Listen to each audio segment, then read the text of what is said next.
আসসালামু আলাইকুম। বাংলা সংবাদে সবাইকে স্বাগত জানাচ্ছি। আমি চিন্তিয়া হক। শুরুতেই সংবাদ শিরোনাম। সারা দেশে বিশৃঙ্খলার পেছনে ইন্ধনদাতারা রয়েছে বলছেন সেনাবাহিনী।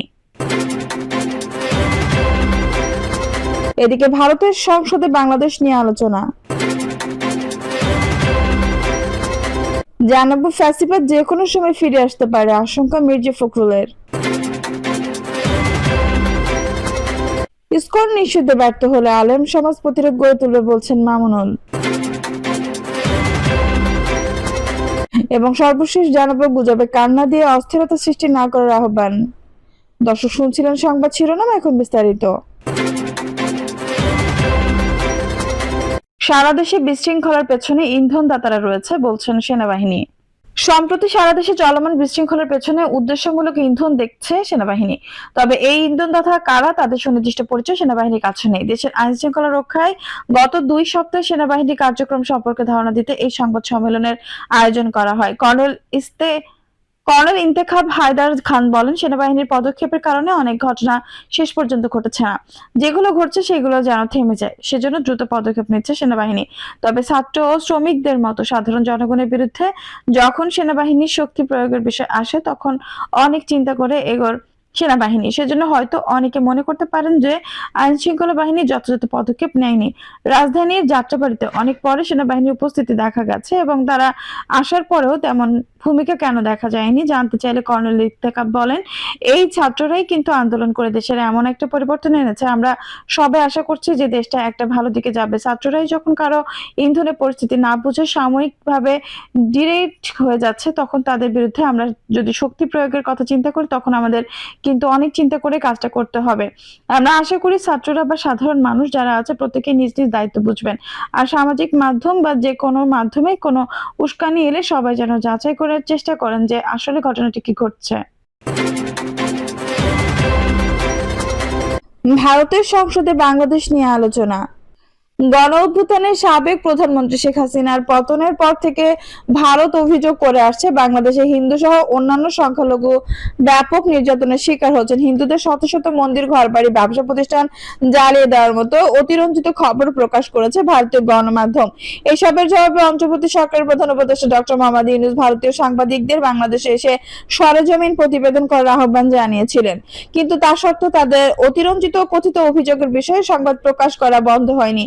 এর মধ্যেই বাংলাদেশ সনাতনী জাগরণ জোটের মুখপাত্র চিন্ময় কৃষ্ণ দাস রাষ্ট্রদ্রোহের এক মামলায় গ্রেপ্তার হওয়ার পর সংখ্যালঘু ইস্যু নিয়ে ব্যাপক তৎপরতা হয়ে উঠেছে ভারত। এসব প্রশ্নের জবাবে ভারতীয় পররাষ্ট্র প্রতিমন্ত্রী কীর্তিবর্ধন সিং সংসদে বলেন, বাংলাদেশ গত কয়েক মাসে হিন্দু মন্দির ও প্রতিমা ভাঙচুরের ঘটনার তথ্য শোনা গেছে। ভারত সরকার এ ব্যাপারে নিজেদের উদ্বেগের কথা জানিয়েছে, যার মধ্যে রয়েছে তাঁতিবাজের পূজা মণ্ডপে হামলা, সাতক্ষীরার কালী মন্দির থেকে দুর্গাপূজার সময় সোনার মুকুট চুরির ঘটনা।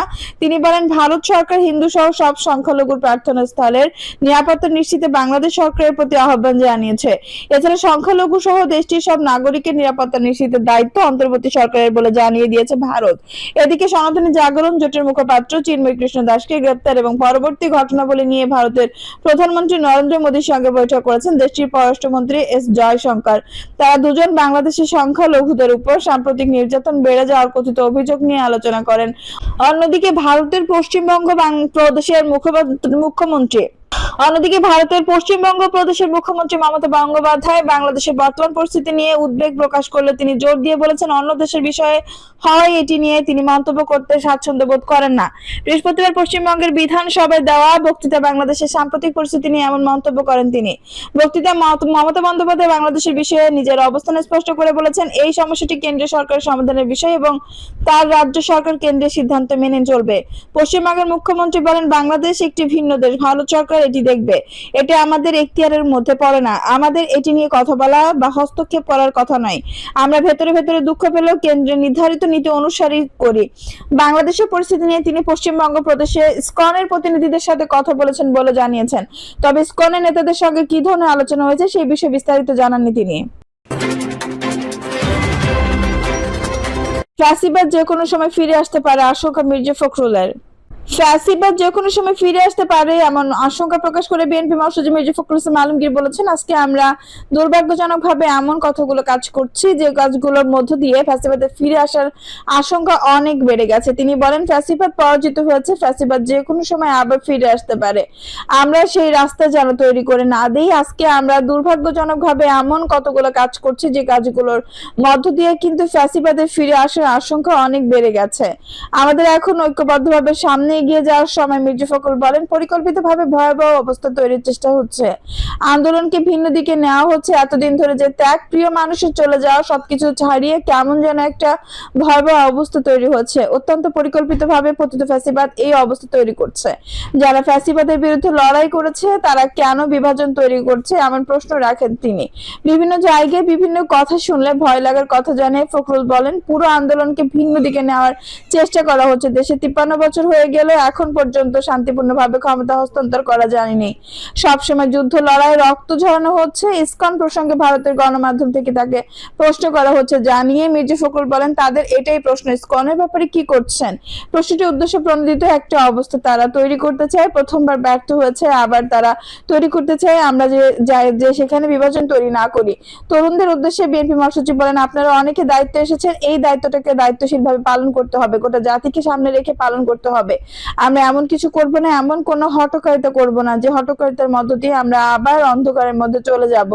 নির্বাচন প্রসঙ্গে মির্জা ফখরুল বলেন, এখন লক্ষ্য একটাই হওয়া উচিত, গণতান্ত্রিক রাষ্ট্র নির্মাণের জন্য যে সংস্কার প্রয়োজন তা ন্যূনতম করে সে ধরনের একটা রাষ্ট্র নির্মাণের জন্য নির্বাচনে যাওয়া। অনেকে বলেছেন, নির্বাচনই তো গণতন্ত্র নয়। অবশ্যই তা নয়, কিন্তু তার জন্য তো একটা প্রক্রিয়ার মধ্য দিয়ে যেতে হবে। ইসকন নিষিদ্ধে ব্যর্থ হলে আলেম সমাজ প্রতিরোধ গড়ে তুলবে বলছেন মামুনুল। বাংলাদেশ খেলাফত মজলিসের মহাসচিব আল্লামা মামুনুল হক বলেছেন, একজন আইনজীবীকে প্রকাশ্যে কুপিয়ে ও জবাই করে হত্যা করেছে ইসকন। এছাড়া তারা সাম্প্রদায়িক উস্কানির সৃষ্টি করে অরাজকতা সৃষ্টির লক্ষ্যে কাজ করছে। তাই এরকম সাম্প্রদায়িক উস্কানিতে পা না দিয়ে দেশবাসীকে সজাগ থাকার অনুরোধ করছি। আলেম সমাজ ক্ষমতায় গেলে শেখ হাসিনার মতো দানব সরকার হবে না। তিনি আরো বলেন, আমরা ইসকনের বিরুদ্ধে বারবার কথা বলেছি, সতর্ক করেছি, তবুও সরকার সজাগ হয়নি। তাই তো এবার সর্বোচ্চ আদালতের দিকে তাকিয়ে আছে সন্ত্রাসী গোষ্ঠী ইসকনকে নিষিদ্ধ করার। যদি ইসকনকে আদালত নিষিদ্ধ করতে ব্যর্থ হয় তাহলে আলেম সমাজে প্রতিরোধ গড়ে তুলবে। মামুনুল হক আওয়ামী লীগ সরকারের সমালোচনা করে বলেন, আওয়ামী লীগ সরকার এদেশের ইসলামী তাওহিদি জনতার উপর স্টিম রোলার চাপিয়ে নিষ্পেষিত করেছিল। ইসলামী জনতা ও আলেম সমাজ সবচেয়ে বেশি নির্যাতনের শিকার হয়েছিল। 2013 সালে মতিঝিলের শাপলা চত্বরে হেফাজত ইসলামের নেতাকর্মীর উপর লাখ লাখ গুলি বর্ষণ করা হয়েছিল। রাতের আধারে নির্যাতন করা হয়েছিল। খেলাফত মজলিসের এই মহাসচিব শেখ হাসিনাকে উদ্দেশ্য করে বলেন, শেখ হাসিনা জনগণের ভোটাধিকার হরণ করেছিল, প্রশাসনকে দলীয়করণ করেছিল, আইন শৃঙ্খলা বাহিনীকে দলীয়করণ করে পিটিও বাহিনীতে রূপান্তরিত করেছিল। শেখ হাসিনা রাজনীতি শুরু করেছিল দেশকে শেষ করে দেওয়ার জন্য। মামুনুল হক বলেন, বিগত এপ্রিল মাসে ফরিদপুরের মধুখালীতে দুই ভাইকে হিন্দু অধ্যুষিত এলাকায় পিটিয়ে হত্যা করা হয়েছিল। সেই হত্যার সঠিক বিচার হলে গত মঙ্গলবার চট্টগ্রামের আদালতে চত্বরে আইনজীবী হত্যাকাণ্ড ঘটনা ঘটতো না। তিনি বলেন, 30,000 কোটি টাকার পদ্মা সেতুর কাজ দেখিয়ে 20,000 কোটি টাকা পাচার করেছে আওয়ামী লীগ। এরকম বড় বড় মেগা প্রকল্প থেকে 2-3 গুণ টাকা বিদেশে পাচার করেছে। এখন ইসকনকে লেলিয়ে দিয়ে দেশে দাঙ্গা সৃষ্টি করে স্বার্থ হাসিল করতে যাচ্ছে তারা। মামুনুল হক অন্তর্বর্তীকালীন সরকারকে উদ্দেশ্য করে বলেন, দেশে লেভেল প্লেইং ফিল্ড তৈরি করে অতি দ্রুত নির্বাচন দিন। জনগণ নির্বাচনের দিকে তাকিয়ে আছেন। গুজবে কান্না দিয়ে অস্থিরতা সৃষ্টি না করার আহ্বান। নওগাঁ জেলা প্রশাসক মোহাম্মদ আব্দুল আওয়াল বলেছেন, বাংলাদেশ একটি সম্প্রতির দেশ, যেখানে সব ধর্মের মানুষের সমান অধিকার রয়েছে। তিনি সবাইকে গুজবের প্রতি কান না দেওয়ার এবং অস্থিরতা সৃষ্টি না করার আহ্বান জানিয়েছেন। জেলা প্রশাসক বলেন, যতদিন পর্যন্ত সবাই ঐক্যবদ্ধ থাকবে ততদিন পর্যন্ত বাংলাদেশের সার্বভৌমত্ব রক্ষা করা সম্ভব। যদি আমাদের মধ্যে বিভেদ সৃষ্টি হয় তবে দেশের মানুষ বিপদে পড়বে। এজন্য আমাদের সরকারকে শক্তিশালী করতে হবে এবং দেশের স্বাধীনতা, সার্বভৌমত্ব এবং সম্প্রতির মিল বন্ধন অটুট রাখতে হবে। তিনি সব ধরনের ষড়যন্ত্র প্রতিহত করার কথা বলেন। তিনি আরো বলেন, সংখ্যালঘু সম্প্রদায়ের অধিকার, ঐতিহ্য এবং জীবনধারা রক্ষায় সরকার বদ্ধপরিকর। প্রশাসন এবং আইন শৃঙ্খলা রক্ষাকারী বাহিনী যে কোনো পরিস্থিতি মোকাবেলায় প্রস্তুত রয়েছে। যদি কেউ উদ্বিগ্ন হয়ে পড়ে বা সাহায্যের প্রয়োজন মনে করেন তাহলে প্রশাসনকে জানালে একত্রিতভাবে সমস্যার সমাধান করা হবে। দর্শক, এই ছিল এখনকার সর্বশেষ সংবাদ। নিশ্চয়ই ভালো লাগলে অবশ্যই একটা লাইক দিন, কমেন্টে আপনার মূল্যবান মতামত জানান। সবসময় আমাদের পাশে থাকতে সাবস্ক্রাইব করে বেল বাটনটি অন করে রাখুন। ধন্যবাদ।